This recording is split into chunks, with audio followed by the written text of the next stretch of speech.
근데 뭐 이란 내부가 좀 분열돼 있다라는 그런 인식에 좀 반격을 가한다고 할까요? 어제 네. 세 사람이 똑같은 메시지를 내더라고요. 네. 갈리바프 네. 의장, 국회의장, 그 다음에 지금 생사 여부가 불투명한 하메네이, 네. 그리고 폐지시킨 대통령까지 뭐 이란에는 강경파도 온건파도 없다. 우리는 모두가 이란인이자 혁명가다. 똑같은 네. 메시지가 나오는 거 보니까 그것도 뭐 한번 반상회 한번 한 것 같습니다. 반상회요? 예. 자, 이렇게 입 맞추자. 우리가 너무 분열돼 있는 것처럼 그런 거로 보이나 보다 싶었는데 그동안 쭉쭉쭉 올라왔으니까 뭐 어제 정도에 뉴욕 증시 낙폭은 그거 합니다만 야, 그 와중에 텍사스 인스트루먼트도 대단하네요. 어떻게 그렇죠. 하루에 20% 가까이 오릅니까? 그러게요. 실적도 좋았고. 실적도 좋았는데 네. 가끔씩 보다 보면은 그렇게 실적 전망이 안 되나 싶기도 하고 주가 반응 보면은 아니 인텔도 지금 26년 만에 사상 최고치예요. 네, 인텔. 네. 인텔이 근데 반도체 종가입니까? 종가입니까? 저희 오프닝 발음 지적하고 싶으신 거죠? 네. 네. 반도체 종가인데 네. 제가 이게 습관이 무서운 게 종가라고 해놓고 아플까 싶었는데 그걸 아플까 다시 싶으셨어요. 번복하자니 좀 이상할 것 같아서 반도체 그렇죠. 종가죠. 종가죠. 종갓집 할 때 종가. 맞아. 예, 그래요. 소장님도 어제 오프닝 때 그 구글 그 8세대 그 TPU 얘기할 때 2종이라고 써 있으니까 2종이라고 하시다가 발음 꼬이셨잖아요. 저만 꼬이는 거 아니잖아요. 제가 잘못했습니다. 예, 그래요. 오늘 또 우리의 이 흰 소리를 듣고 웃고 계시네요. 네. 모셔보죠. 네, 바로 모셔보겠습니다. 김진 투자캠프 채널 운영 중이신 전 프랍 트레이더죠. 김진 대표님 함께합니다. 어서 오세요. 어서 오세요, 김 대표님. 안녕하십니까. 예. 그동안 뭐 얼마나 바쁘시고 얼마나 돈 벌기에 바쁘셨으면 저희 출연을 안 하셨습니까? 네, 아까 전에도 말씀드렸지만 저의 출연 여부는 저에게 있지 않습니다. 그러면요. 방송국 측에 있기 때문에. 저희가 안 불렀다고? 네. 또 많이 다른데요. 아. 네. 아니 지금 3월에 못 뵀던 것 같고 벌써 4월도 이제 하순으로 접어듭니다. 네. 이거 지금 그동안에 어떻게 대응해 오셨어요, 시장에서? 있는 그대로 말씀을 예, 드리면 예. 저는 시장에서 매일 어떤 프랍 트레이더 출신임에도 불구하고 네. 어떤 상황에서도 무조건 돈을 벌 수 있다는 믿음은 없습니다. 그렇죠. 예, 예. 저한테 맞는 상황에서만 주식을 벌고 그 돈을 벌고 그게 아니면 철저하게 손실을 지키는 게 결국은 돈을 버는 길이다라고 생각을 하고요. 그러면 우리 지수를 기준으로 생각을 해봤을 때 3월 이후에 전쟁 나고 나서부터 대략 한 5,800에서 5,000대 초반의 박스권이잖아요. 네. 그렇습니다. 예. 그랬을 때는 현금의 비중을 높여놓고 안 하는 겁니다. 안 한다. 아, 그러니까 이걸 저점이다, 이걸 고점이다 이렇게 했을 때 단기에 지수가 수익률이 굉장히 크게 나타나기 때문에 네. 되게 매력적이란 말이죠. 이거 하나만 잘 잡으면. 그러니까요. 네, 근데 그냥 그거는 좀 버려두고 예. 오히려 변동성이 크고 이 박스권에서는 글쎄요. 제 기준에서는 그렇게 잘할 수 있는 게 저한테는 없다고 생각을 하기 때문에 철저하게 그냥 지킨다기보다는 안 하는 거죠. 안 하는 네. 거죠. 아까 오히려 정말 근데 대신에 그냥 지수만 보고 있는 게 아니라 이 전쟁 때문에 시장이 왜 약세를 보이는 거지? 그럼 여기에 이 고리는 뭐지? 뭐 이런 거에 대한 고민들은 계속하게 되죠. 네. 근데 제가 추측할 수 있는 고민만 합니다. 예, 예. 네, 그래서 그 고민이 조금 해결이 됐다라는 시점부터는 좀 포지션 늘려갔던 것 같고 지금은 또 수익이 좀 나는 상황인 것 같고. 수익 나는 상황. 예. 그렇다면 그 말씀은 3월에는 좀 쉬는 타임이 많았다. 네, 그냥 일단 처음에 무너질 때 주식을 많이 줄이고 그다음부터는 올라도 가만히 올라도 가만히. 빠져도 가만히. 근데, 예. 그러니까 상승률 등락의 관점에서 바라보지 말고 레인지의 관점에서만 봤습니다. 레인지 관점에서. 예, 5,800을 기준으로 했을 때 그 위면 좋게, 네. 그 아래면 5,000을 기준으로 해서 5,000대 그 아래면 더 부정적으로 그냥 그렇게 생각하고 그 사이에서는 일정 정도의 주식만 가지고 예. 그냥 가만히 있었습니다. 가만히 있고 그러니까 이제 제 유튜브 채널이 망해가더라고요. 유튜브도 뭐 어떤 콘텐츠를 안 올리신 거예요? 아니요, 그 컨텐츠는 계속 올려야 네. 되는데 똑같은 얘기를 계속 하는 같은 거잖아요. 같은 얘기를 계속 하니까. 그냥 현금증 들고 카메 계시라 아. 좋아하시지 않잖아요. 네. 그렇죠. 점점 망해가고 있어요. 예, 진짜. 지금 대표님 제 화면에 보세요. 코스피 지수 추이가 나오지 않습니까? 네, 그래서 지금 6347 전 고점을 갖다가 돌파했단 말이죠. 네, 근데 저렇게 나오는데 저희 같은 차티스트 입장에서는 어떤 게 있나 하면은 추세가 이렇게 한참 시작되고 가다가 1차적으로 조정받고 전고점을 열면은 네. 이건 또 새로운 신호거든요. 네, 이거 한 번 더 또 랠리가 이어진다는. 네. 근데 지금 한 1년 넘게 지금 엄청난 랠리가 나오고 나서 저렇게 하고 나서 올라오면은 이렇게 기술적 지표들을 보다 보면은 손이 잘 안 나가요. 왜냐하면 이게 또 다이버전스가 나올 수가 있지 않습니까? 네, 네. 지금 현 시점에 이게 전고점 돌파가 7천 쪽을 향한 랠리의 시발점으로 보십니까? 아니면 이게 약간 페이크일 가능성도 있다고 보십니까? 저는 뭐 그거는 사실은 아무도 모른다고 생각을 하는데요. 예. 그런데 대신에 전 개인적으로 생각할 때 지금 시장의 지수만 보면 그런 형태지만 그 안에서 충분한 논리를 가지고 있고 주도주가 존재한 상황에서 지수가 그런 랠리를 보이느냐.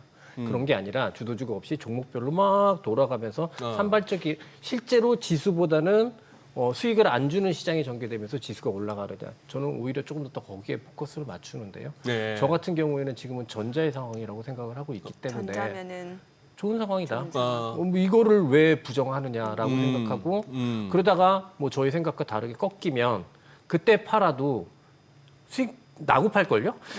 그렇죠. 예. 네. 수익 나고 팔 겁니다. 예, 그러니까 예. 너무 저는 원래 좀 스타일이 그래서 그런지 모르겠는데 예측 전망 이런 거 좋아하지 않거든요. 맞지도 않는 거 그거를. 아. 네. 그러면 지금 분명히 좋은 상황이라고 분석을 하고 있고 해석을 하고 있는 거고요. 그다음에 그게 어느 시점에 어떻게 깨질지 모르죠. 어떤 변수가 생겨서. 그랬을 때 진짜 바꿔야 되는구나라고 판단이 들었을 때 그때 바꿔도 이 정도의 강도의 랠리면 이것도 먹고 팔 거다. 아, 그런데 우리가 꼭 자산운용사 펀드 매니저처럼 벤치마크를 익세스해야 되고 그럴 필요는 없는 거잖아요. 네. 예. 수익만 나면 되는 거 아니에요? 그렇죠. 저는 그런 관점에서 좀 말씀을 많이 드리고 있어요. 그러니까 좀 별로 안 좋아하시더라고요. 그러니까 수익이 나고 있는 그런 종목에 대해서는 지금 어떠한 포지션을 취하기보다는 좀 그냥 계속 지켜보는 홀딩하는 거고. 겁니다. 그러면 이제 현금을 갖고 있는 상황에서는 어떻게 해야 되는 거예요? 이게 이제 제가 늘 말씀드릴 때 제일 저의 이야기 중에서 가장 짜증내 하시는 포인트거든요. 궁금하네요. 근데 이게 뭐냐면 저는 제일 센 주식 살아. 센 주식. 제일 센 제일 주식. 센 주식. 아, 지금 기세가 좋은 주식. 지금 그러니까 시장보다 먼저 상승 전환했고 예. 그다음에 상승률도 가장 가파르고 그런 주식 센 건 이유가 있다. 그러니까 달리는 말에 올라타는 거죠. 네, 네. 그러니까 많은 분들은 주식을 싸게 사서 비싸게 팔아야 된다라는 명제를 가지고 계시기 네네. 때문에 아. 안 오른 주식을 늘 찾으시죠. 네. 그렇게 얘기하시는 분들이 유튜브 채널도 잘 됩니다. 다음 주도주는 막 이렇게 하시는 분들이. 예, 그렇죠. 근데 저는 그런 게 아니라 지금 강한 주식이 가장 강한 주식이고 그러면 주도주를 가지고 조금 더 직관적으로 네. 지금 강한 주식 예를 들어 글로벌하게 무조건 AI 하드웨어입니다. AI 하드웨어. 네, 뭐냐면 저는 이번 국면도 이렇게 생각을 했어요. 전쟁이 왜 증시에 나쁜 영향을 주지? 사람이 많이 죽어서 뭐 이런 거 말고 정말 경제적으로 한번 생각을 네네. 해보자라고 예. 하면 가장 큰 리스크는 인플레이션 리스크가 발생을 해서 그렇죠. 예. 인플레이션 리스크가 발생을 하면 시중의 금리가 올라가겠죠. 예. 근데 시중의 금리가 올라가면 지금 AI 투자 같은 경우에는 이전에는 빅테크들이 자기 자본으로 투자를 해서 그렇죠. 금리하고 상관이 없었지만 예. 이제는 타인 자본을 사용해서 회사채를 발행하면서 AI 투자를 진행하고 있기 때문에 금리가 높아질 경우에는 AI 투자 자체가 무너질 가능성이 있고 좀 둔화될 가능성이 있고 그렇게 되면 뭐 지금 우리가 삼성전자건 하이닉스건 반도체에 대해서도 이야기 많이 하지만 그거는 실적 전망은 늘 틀리는 거고 AI 투자 자체가 둔화되면 그럼 반도체 실적은 다 하향 조정될 겁니다. 네. 그리고 주가는 다 무너지게 될 거라고 생각을 했어요. 그래서 이 전쟁의 연결고리는 결국은 인플레이션과 금리와 그랬을 때 AI 투자가 유지되느냐 아니냐 이게 포커스라고 봤는데요. 근데 실제로 전쟁이 진행됐던 과정에서 유가도 올랐고 금리도 올랐었던 상황인데 계속해서 빅테크나 이쪽 관련한 뉴스 플로우들을 보게 되면 AI 투자가 둔화될 위험보다는 오히려 더 강화될 위험들을 보여줬다는 거죠. 그래서 실제로 글로벌하게 우리나라 주식시장도 사실 저는 어떻게 생각하냐면 반도체 최근에 뭐 가장 강하다는 삼성전기, 그다음에 뭐 LS 일렉트릭, 뭐 두산 에너빌리티 이거 모두 다 AI 하드웨어입니다. AI 투자가 진행되기 때문에 고스란히 수혜를 받는 업종이거든요. 그렇죠. 그러면 글로벌하게 저희는 똑같은 종목들이 움직이는 거라고 생각을 하거든요. 그 상황에서 오히려 전쟁이 진행되는 과정에서 AI 하드웨어가 가장 빠르게 먼저 움직이기 시작을 했고요. 네. 그러니 그 먼저 움직이는 흐름은 글로벌한 주도주가 먼저 움직이는 거니까 시장의 상승 컨셉이 그거니까 예. 그러면 지금은 부정적으로 볼 이유가 없고 그게 주도주인데 그거에서 내려서 안 오른 주식을 찾으면은 시장은 막 올라가는데 최악의 경우가 계속 내 주식은 안 오른 주식만 갖고 있는. 답답하죠. 네. 그런데 안 오른 주식이 시장이 빠질 때 안 빠지면 다행인데 같이 빠지고. 더 많이 빠지는 경우도 많거든요. 지난 새벽에도 소프트웨어 보시면 예. 그런 흐름들이 보이기 때문에 저는 계속 말씀드리는데 이게 참 전달이 많이 말씀드리지만 이게 호소력이 낮은가 봐요. 아. 그래서 저는 주도주 가장 강한 주식을 항상 사시라라고 말씀을 드립니다. 예. 그 어떤 게 그러면 센 주식이고 거기에 대해서 AI 하드웨어 하시니까 네. 거기에 대해서는 반박의 여지가 없고 네. 맞네 싶어요. 근데 대표님 뭐 어차피 이 자리에 앉아갖고 그냥 저는 시비 거는 게 저의 역할이니까 살살해 주십시오. 삼성전기나 대우건설이나 대한광통신 지금 살까요? 일단 대우건설이랑 대한광통신은 잘 모르겠습니다. 제가 이렇게 서칭을 하고 서칭을 있는 안 하셨고 안 하는 주식이고요. 그다음에 삼성전기는 뭐 주가가 너무 많이 올라서 저도 인간이기에 네. 너무 부담스러운데 좀 후달리시죠. 예, 예. 그렇게 생각은 누구나 다 하는 누구나 거예요. 해요. 누구나 다 네. 하는 겁니다. 예. 그런데 보니까 삼성전기가 사업부가 2개잖아요. 삼성전기? 예, 사업부 네. 결국은 MLCC라는 사업부가 있고 네. 그다음에 플립칩 BJ라는 사업부가 있는데 그 다 좋은 경우는 별로 없거든요. 예. 근데 지금 삼성전기는 플립칩 BJ도 AI 하드웨어 뜨면 좋고 MLCC도 좋아요. 아. 그리고 특히나 이제 MLCC 같은 경우 이게 이제 삼성전기가 너무 주가 많이 세니까 MLCC를 거의 이제 반도체처럼 많이 또 생각을 해주시는데 이건 반도체가 아니라 전자 소자잖아요. 네네. 그래서 가격을 잘 못 올립니다. 이게 원래 가격 소자는 가격 인상폭이 그렇게 큰 제품이 아니에요. 근데 지난주에 보니 이것 때문에 삼성전기가 아마 더 강해졌던 것 같은데 지난주에 대만의 야게오가 MLCC 가격을 올렸더라고요. 근데 야게요? 예, 대만 근데 이 야게오가 이 MLCC 전체에서 한 3등 정도 되는 회사거든요. 예. 근데 1등이 무라타 전기고 2등이 예. 삼성전기란 예. 말이죠. 근데 보통 이렇게 후발주자는 이렇게 업황이 좋을 때 마켓 쉐어를 늘리는 게 목표니까 가격을 인상하는 것보다는 그렇죠. 싸게 많이 팔려고 한단 말이죠. 예. 근데 걔가 올렸다고요. 그러니까요. 그러면 얼마나 수요가 좋다는 이야기겠습니까? 아. 그렇게 해석이 돼서 주가가 센데 센 이유는 분명히 있겠다. 근데 저거를 테크니컬하게 저기는 지금 얼마나 과열이고 그거 테크니컬하게 분석 안 해도 누가 봐도 과열처럼 보입니다. 예. 누가 부정을 할 수 있겠습니까? 예. 근데 하지만 그냥 지금 저 업황 자체는 삼성전기한테서 최근에 보지 못했던 MLCC 가격을 서드 플레이어가 올린다? 그다음에 플립칩 BJ 자체도 너무 좋거든요. 그러니까 이러면 그냥 좋은 업황인데 그러면 지금 올라간 것만큼 수익이 더 날지 그건 모르겠습니다만 들고 있는 거지 뭐. 그리고 이거 물려도 한번 사보는 거지 뭐. 이거는 할 수 있지 않을까요? 너무 무책임한가요? 아니요. 야, 그래도 뭐 대우건설하고 대한광통신 쪽은 그래도 뭐 서칭을 안 하셨고 그거 하셨으니까 언급 회피하셨으니 전 그런 게 너무 좋아요. 전문가분들 뭐 물으면 다 대답하시는데 어떨 때는 진짜 알고 대답하나 싶을 때가 있거든요. 네. 모르는 거 모르는 게 맞는데 네네. 같은 맥락으로 네. LS 일렉트릭 세잖아요. 네네. 사도 돼요? 그 LS 일렉트릭도 어저께 사라고 미국에서 그러던데요. 미국에서. 딴 게 아니고 농담처럼 말씀드린 건데요. 예. 어저께 새벽에 지버노바의 실적 발표가 있었습니다. 좋았어요, 엄청. 네, 엄청 예. 좋았고 주가도 13% 떴죠. 근데 저는 이 번호바 때문에 두산 에너빌리티가 주가 상승을 했고 LS 일렉트릭이 주가 상승했다고 생각을 해요.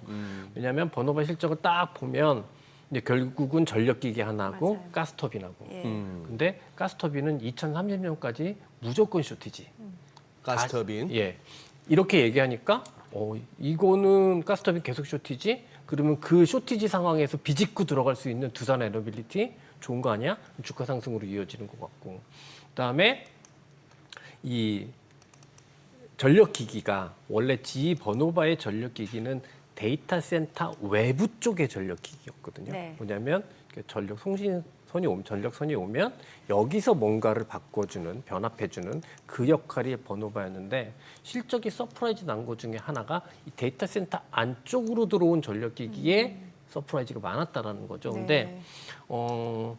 발전소에서 최종 소비자까지 이 전체 과정에서 소비자의 가장 가까운 쪽이 배전반 쪽입니다. 아하. 그러니까 LS 일렉트릭이 상대적으로 유리한 포지션에 있다라고 실적을 통해서 확인했는데 버노바가 맞아라고 얘기해 준 것 같고 예. 그렇기 때문에 좋게 봐야죠. 좋게 봐야 되고 뭐 LS 일렉트릭 같은 경우 특히나 밸류에이션에 대한 부담을 막 이야기하시는데 제가 애널리스트는 아닙니다. 수주 산업이잖아요. 예. 수주 산업은 무조건 밸류가 비싸야죠. 왜냐하면 수주 받을 걸 알고 주식을 사는 거지 실적이 잘 나올 걸 알고 주식을 사는 게 아니잖아요. 그래서 보통 이런 주식은 네. PR 높을 때 사고 PR 낮아질 때 팔라고 하는 얘기들도 있더라고요. 수주 산업의 예. 전형적인 특징이라고 예. 생각을 하거든요.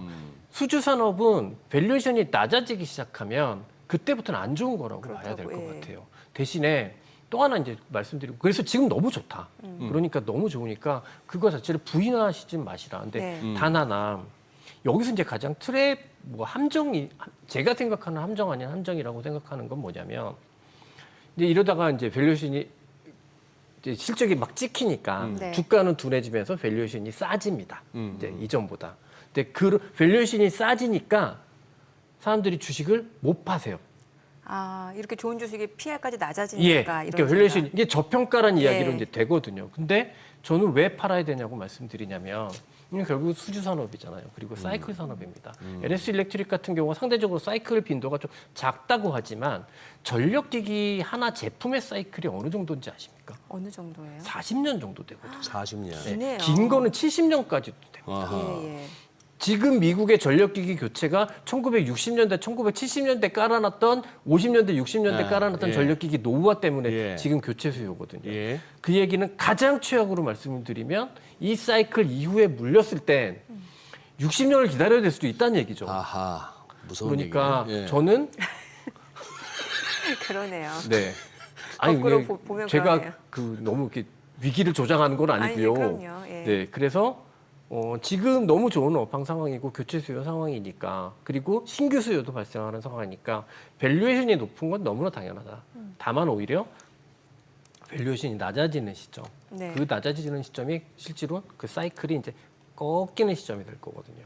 그 시점에서 오히려 조심하시라라고 말씀을 드리고 싶습니다. 거기다가 LS 일렉트릭 같은 경우는 또 액면 분할 이후에 주가 오히려 또 개인 투자자들 입장에서 좀 접근성도 좋아진 측면도 확실히 있는 것 같거든요. 네, 그렇긴 합니다. 예. 근데 예, 지금 예. 포지션이 작년에는 전력기기 중에 효성중공업이었잖아요. 네. 맞아요. 예. 네, 왜냐하면 노후화가 가장 우선됐던 게 이 변압기 예. 쪽이었기 때문에 예. 그리고 배전반은 괜찮잖아. 그래서 LS 일렉트릭이 별로였단 말이죠. 지금 바뀐 것 같아요. 근데 작년 하반기 이후에 미국의 AI 투자가 이제 학습에 투자해서 네. 그러니까 추론의 투자로 바뀌는 과정에서는 상대적으로 배전 쪽이 또 아. 필요한 부분이 생겼거든요. 예.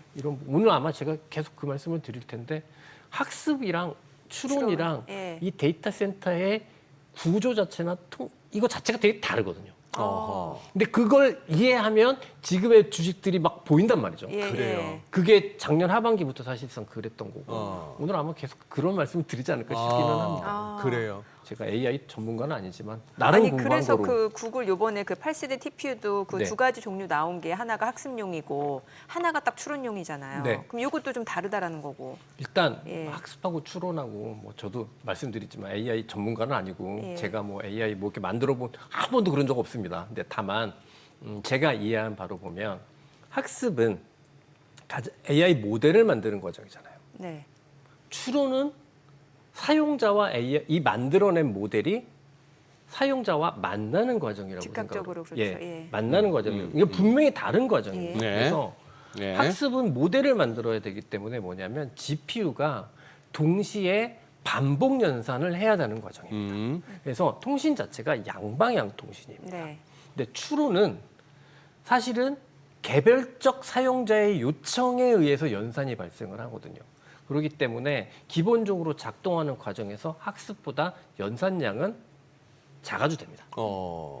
대신에 데이터의 통신 자체가 데이터의 양 자체, 통신량 자체가 많아지죠. 왜? 한꺼번에 굉장히 많은 사람들이 그렇죠. 여러 가지 예, 질문을 예. 하기 때문에 그래서 사실은 메모리 의존적인 거거든요. 아 그래요? 추론용. 추론이. 예. 추론이? 그래서 미국의 AI 투자가 사실 작년 하반기부터 추론 쪽 투자가 더 강화되기 시작을 했었고 그 삼성전자하고 하이닉스가 좋아진 게 뭐 그게 특별하게 기업내 그 내재 가치가 좋아져서 그런 건 아니잖아요. 메모리 수요가 폭발적으로 증가될 수밖에 없는 구조다. 네. 근데 메모리 수요가 증가했는데 메모리 수요가 증가한 이유가 뭐냐면 추론이 기본적으로 메모리 의존적이기 예. 때문이다.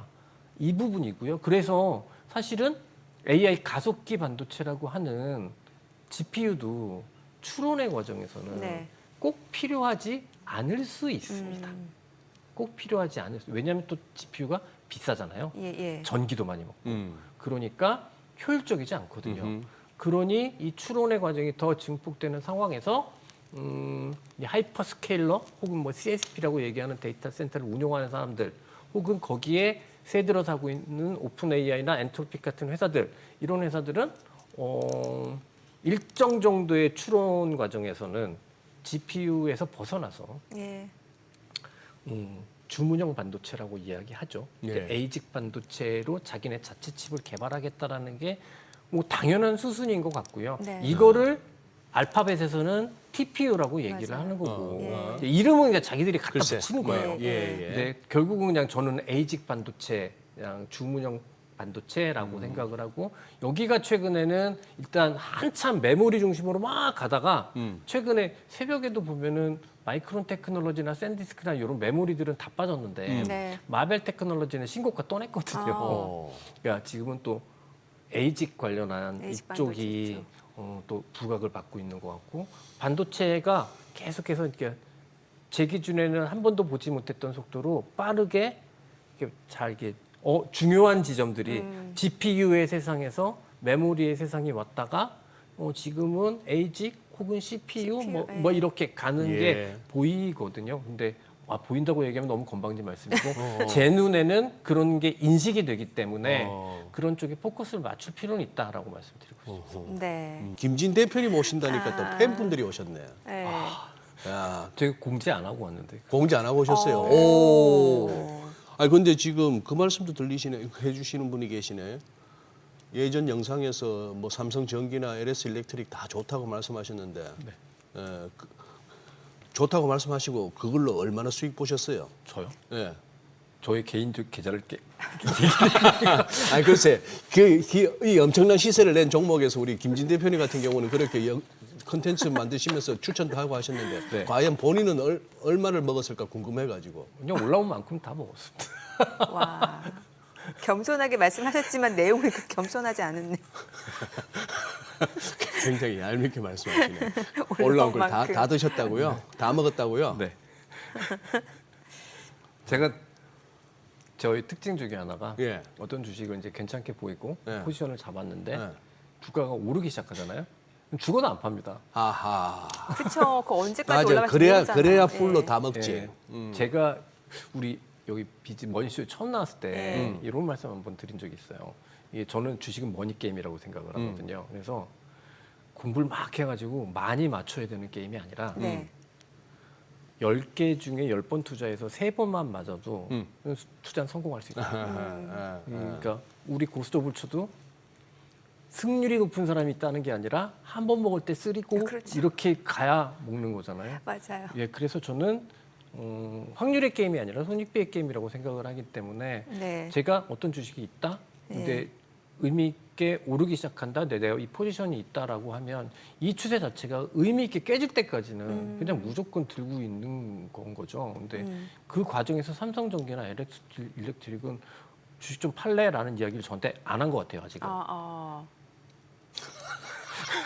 아직 갖고 계신 네. 거죠? 예, 안 한 것 같아요, 저한테. 그러니까 시장이 저는 제가 앞서도 말씀드렸듯이 많은 분들은 정말 그 현명하신 생각으로 예상하고 전망하고 이렇게 하시잖아요. 근데 네네. 저는 그냥 철저하게 시장이 지금 내가 나한테 무슨 이야기를 해주고 있느냐. 시장이, 예, 이 분석에 의해서만 의사 결정을 하거든요. 그러니까 그래서 좀 의인화를 많이 시키는데 예. 그래서 이게 강한 주식, 뭐 삼성전자, 하이닉스도 마찬가지고요. 뭐 두산 에너빌리티도 마찬가지고요. 이런 모든 주식들이 저한테 아직 지금 주식을 많이 팔아야 돼, 주식 이제 없어야 돼라고 이야기하지는 않는 것 같습니다. 얘기 안 하는데 제가 미리 그쵸. 제가 뭐 잘났다고 얘기해주면 그때 움직여야 네, 된다. 네, 네. 그럼 아까 반도체에서 선생님 감탄하시네요. 엄청. 또 하나 감탄하게 되는 게 네.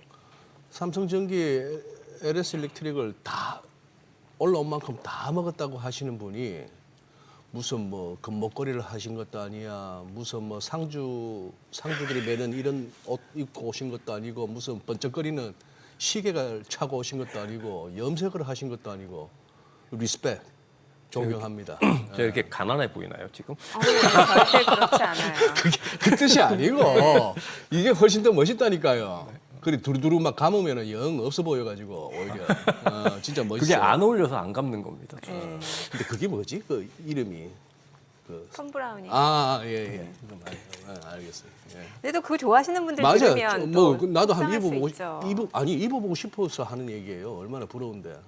그거는 그래요. 뭐 뭐 사람 취향에 따라서. 설명이 필요 없잖아. 다음에는 네. 꼭 가디건 그거 입고 오겠습니다. 있으시구나. 오늘은 예, 이제 예. 올드머니 룩이신 걸로 하고. 예. 앞서 그 반도체에 대해서 이제 지금은 에이직 반도체 그 CPU 요거 말씀 주셨잖아요. 그럼 그쪽 관련해서는 어떤 기업을 또 관심 있게 보시는 거예요? 그러니까 저는 최근에 가장 많이 말씀드린 것 중에 하나가 이전에는 GPU 세상, 예. 그다음에 9월 이후 전쟁 전까지 메모리의 세상이어서 사실은 그렇게 집중된 투자가 좀 필요하다고 생각을 했거든요. 예.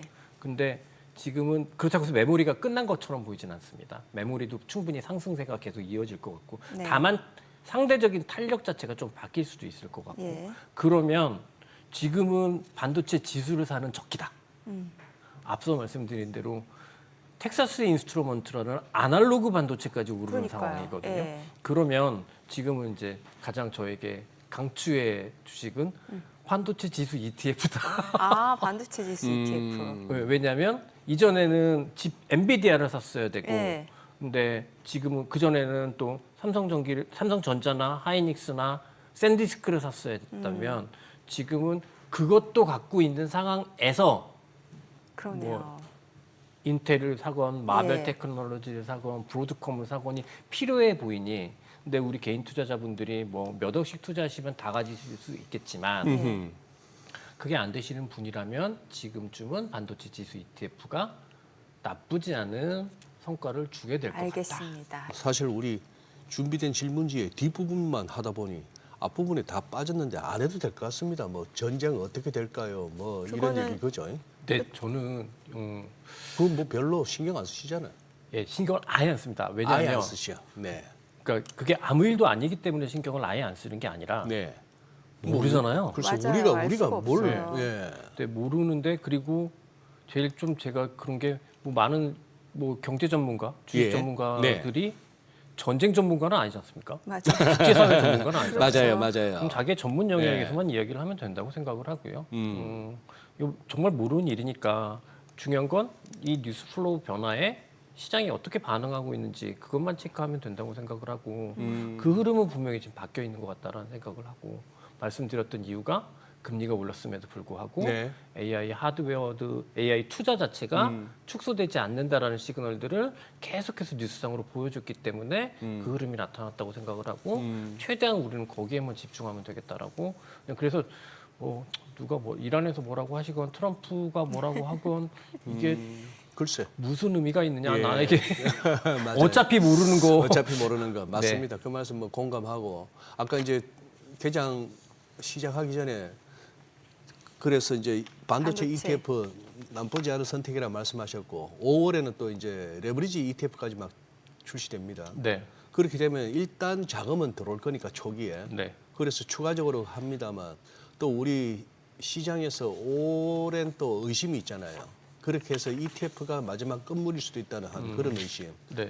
아직은 뭐 그렇게 보기에는 이번 사이클이 너무 거대하다고 볼 수 있을까요? 일단 반도체 우리나라 또 특히나 우리나라는 좀 제가 너무 안타까운 게 우리나라 투자자분들은 메모리 반도체가 반도체의 전부라고 생각을 많이 하시잖아요. 저는 정말 안 그러셨으면 좋겠는데. 예. 근데 어찌됐든 그러면 메모리 사이클이 어느쯤 왔나 또 한번 점검을 해볼 필요가 있는데 그거는 그래서 저는 삼성전자 실적이나 하이닉스 실적이 중요하다고 생각을 합니다. 실적이 중요하다. 이 실적 발표 이벤트가 왜냐하면 예. 실적은 지나온 길이기 때문에 예. 서프라이즈냐 아니냐 그거는 별로 의미는 없고요. 대신에 이 실적을 발표하는 자리에서 대략적으로 삼성전자나 하이닉스에서 이야기하는 걸 들어보면 지금 현재 사이클이 어디쯤 와 있구나. 사이클 전체에서 중간이냐, 중간 이전이냐, 중간을 넘어가고 있느냐 이런 것들은 대충 가늠해 볼 수 있을 것 같은데요. 지난번 삼성전자 실적 발표에서도 그랬고 하이닉스에서도 저는 어떤 걸 가장 중요시 여기서 생각을 하냐면 빅크로스입니다. 하이닉스에서 삼성전자에서 빅크로스를 얼마로 제시하느냐. 근데 이 빅크로스 자체가 다음 분기만 하더라도 하이닉스 같은 경우에는 디램은 한 자릿수 후반, 낸드도 10% 중반대 요 정도거든요. 그러면 지금 수요 빅크로스는 50% 60%를 넘어가는데 네. 여전히 공급 빅크로스가 안 늘어난다는 그러네요. 거잖아요. 쇼티지네요, 계속. 여전히 그러면 전 뭐 최근에 워낙 이 메모리 반도체에 대해서 이제는 더 이상 사이클 산업이 아니야 뭐 이렇게 성장 산업이 이렇게 말씀하시는 분이 있는데 그건 저는 잘 모르겠고 네. 저는 동의하지는 않지만 근데 저는 사이클 관점에서 생각을 하더라도 이 사이클의 균형점이 어느 시점에서 맞아질까가 더 중요하다고 생각을 하는데 지금 삼성전자나 하이닉스 이렇게 메이저 플레이어 두 개가 빅크로스 자체를 다음 분기 빅크로스 자체도 이렇게 제한적인 수준으로만 준다고 하면 아직까지는 사이클의 피크를 막 달려가는 건 아닌 것 같다라고 생각을 하고요. 네. 실적도 이렇습니다. 실적이 서프라이즈가 나왔는데 저는 이 실적의 서프라이즈는 그냥 너무 심플하게 생각하면 빅크로스 곱하기 ASP의 성장률이라고 생각하거든요. 네네. 그래서 근데 실적 서프라이즈가 빅크로스가 높게 나와서 실적이 서프라이즈 나면은 이거는 중간 사이클 이상 이거 조금 조심해야 되는 사이클로 네. 생각을 해요. 근데 만약에 서프라이즈가 빅크로스 곱하기 ASP인데 ASP의 증가율이 커서 예. 서프라이즈가 나왔다 이러면은 아직 중반 전. 지금 ASP가 큰 거잖아요. ASP 때문에 올랐어요. 예, 그러니까요. 예. 그러니까 저는 아직까지는 삼성전자 훨씬 저보다 많이 할 거잖아요. 삼성전자에 계신 분, 하이닉스에 계신 분이 저보다 많이 할 거고 그분들의 이야기를 들어보면 아직까지는 메모리 사이클 전체가 중반 이전의 사이클인 거지 중반을 넘어가는 사이클은 아닌 것 같다는 생각이 들고요. 근데 그렇다고 해서 뭐 캐펙스를 아주 공격적으로 늘리는 것도 아니고 하이닉스 이번에도 디서플리지라고 절제 뭐 이런 거 굉장히 강조하던데 그런 상황이라고 하면 지금 아주 이례적으로 이 사이클이 긴데 너무 미리 걱정 안 해도 그냥 그거 다 보여주지 않을까 중요한. 예. 예. 그럼 전력 쪽도 마찬가지겠네요. 근데 아까 전력- 60년 얘기하셨을 때. 네. 그러니까 지금 그런 사이클, 좋은 사이클이잖아요. 예, 예. 좋은 그러니까 사이클. 그 사이클이 지금 진행되고 있으니까 언제쯤 마무리될지는 알 수 없죠. 네. 알 수 없죠. 근데 그거는 제가 생각할 때는 빅테크가 혹은 뭐 CSP들이 나 이제 더 이상 투자 못 하겠어. 이제 수익성 뭐 예. 이렇게 얘기하면서 예. 더 이상 투자 못 하겠어. 그러니까 투자는 좀 줄여야 될 것 같아. 요 이야기가 나오기 전까지가 저는 거기가 가장 분기점이라고 생각을 합니다. 저기 대표님 이것도 한번 진단해 주셨으면 좋겠는데 그때 이제 현대차가 자동차 주식은 아닙니다. 이제 로봇입니다. 할 때 한번 그때 그거 하고 개인분들도 많이 이제 현대차 쪽으로 현대차 그룹 쪽으로 했는데 이게 지금 글로비스도 그렇고 오토에버도 그렇고 현대차도 그렇고 주가 흐름이 다 이렇게 띄어보면은 비슷해요. 네. 그리고 지금 뭔가 이 모멘텀을 못 찾는 것 같은데 네. 이런 주식들 어떻게 대응해야 됩니까? 지금 이제 답답해 하시는 분들이 많아요. 네. 어, 근데 그 답답한 이유가 답답한 이유? 장이 좋은데 안 올라가서 그런 거예요. 글쎄. 예. 그러니까 주가가 빠져서 답답한 건 아니거든요. 맞아요. 네. 지수는 뭐 사상 최고치 경신 그러는데 못 가니까. 그래서 일단 최악의 상황은 아니다. 어? 최악의 상황은 아니다. 글쎄. 주가가 빠지면서 빠지는 거면 그건 진짜 최악의 상황이니까 생각을 진짜 많이 해봐야 되는데 저는 그 일단은 자동차가 최악의 상황은 아닌 것 같고요. 또 하나는 말씀드리고 싶은 거는 이겁니다. 현대차, 기아, 뭐 로보티스, 휴머노이드 로봇 요거는 결국은 피지컬 AI잖아요. 네. 예. 근데 피지컬 AI는 AI 발전 단계에서 보면은 에이전틱 AI 다음 단계란 말이죠. 그렇죠. 근데 지금 가장 핫하게 주목받고 있는 건 에이전틱 AI거든요. 그러니 피지컬 AI는 기본적으로 시계열이 길다. 아. 그러니까 그러니 저는 지금 반대로 안 빠지는 것만으로도 굉장히 좋다라고 말씀드리고 싶어요.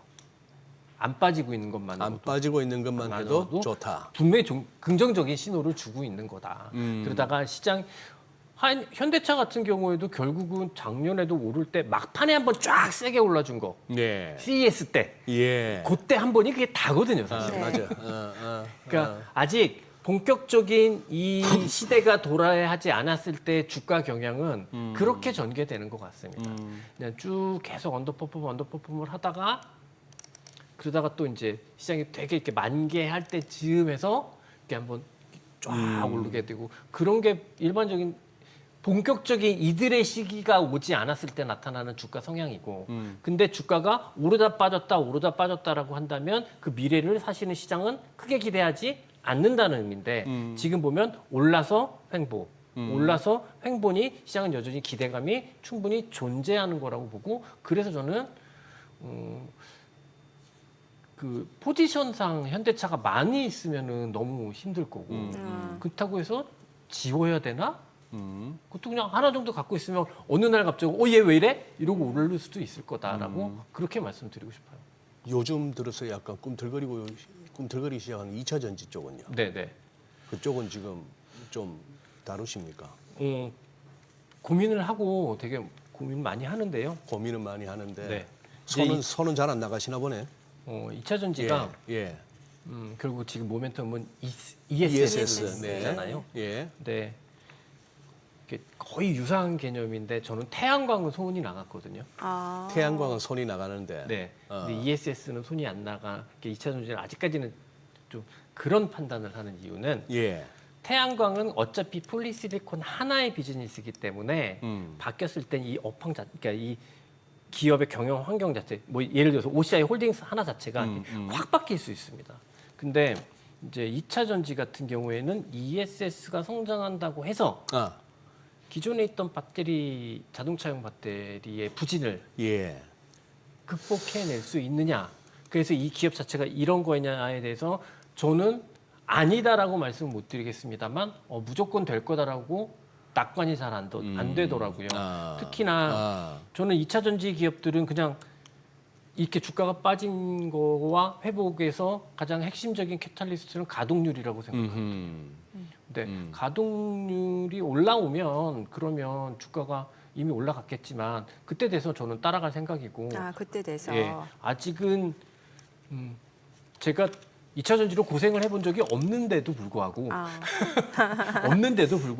고생한 적은 없는데도 불구하고 예, 조금은 신중을 기하고 싶다는 말씀을 드리고 싶습니다. 그러세요. 그럼 방산이나 화장품 어때? 오늘 좀 많이 움직이잖아요. 방산 같은 경우는 특히나 이렇게 여러 가지 노이즈가 있으면 또 움직이고 이번에 또 우리 방산 기업들의 저력이 확인됐다 막 이런 네. 얘기 많이 나오잖아요. 저는 이건 방사는 이게 오늘 너무 재수없는 말씀을 많이 드릴 걸지도 모르겠는데 예, 예.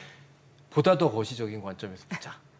이게 보다 진짜 큰 관점. 예. 그러면은 저는 2020년대는 야만의 시대라고 생각하거든요. 야만. 야만의 시대. 지성의 시대는 접어가고 아, 야만의 시대가 도래했다. 전 그야말로. 세계적으로. 그야말로 동물의 왕국이네요. 네, 그런 시대가 도래했고 이 야만의 시대에 가장 변화될 것들 뭐 여러 가지가 있을 건데 그 중에 하나가 뭐냐면 각국이 자체적인 국방력을 강화시킬 수밖에 수밖에 없는 왜 야만의 시대. 그렇죠.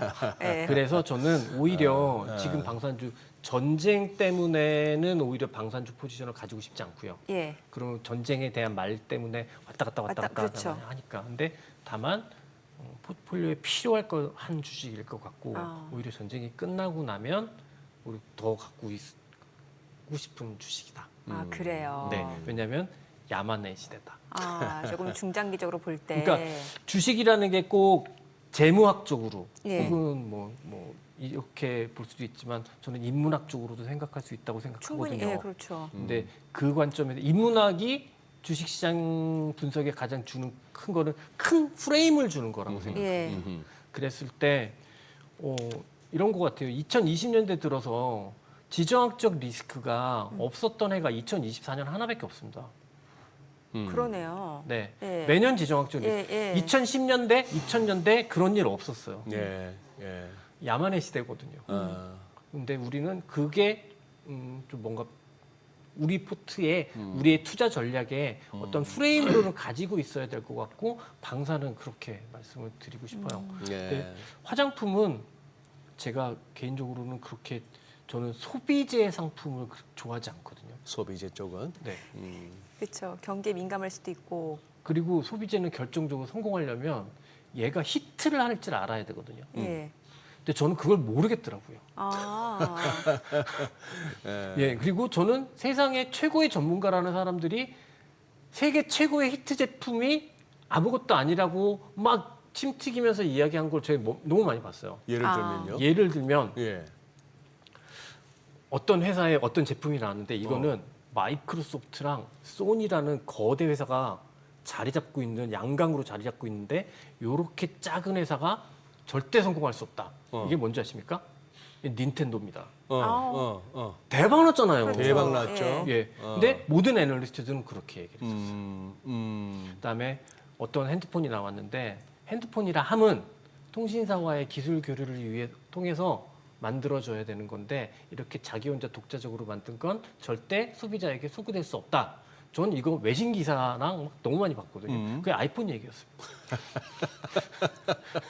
그러게요. 네. 그래서 이 말씀은 뭐냐면 그분들을 욕하고자 함이 아니라 저는 그렇더라고요. 소비재를 투자하는 건 결국은 이 소비재가 이 제품 최종 제품이 히트하느냐 안 하느냐가 투자의 결국은 핵심적인 요소가 될 텐데 그거 저는 너무 어렵습니다. 그래서 저는 그러게요. 세상 안 해본 것 중에 하나가 게임주.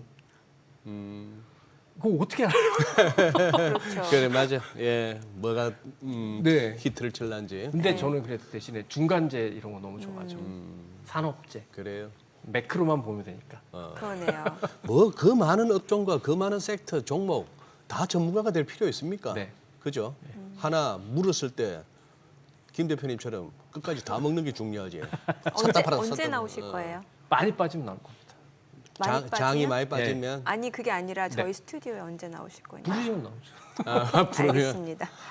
아마 오늘 갑자기 채널에 구독자가 많이 늘셨을 거예요. 지금 시청자분들 반응이 좋으시네. 네. 오늘 내용 잘 들었습니다. 고맙습니다. 네, 감사합니다.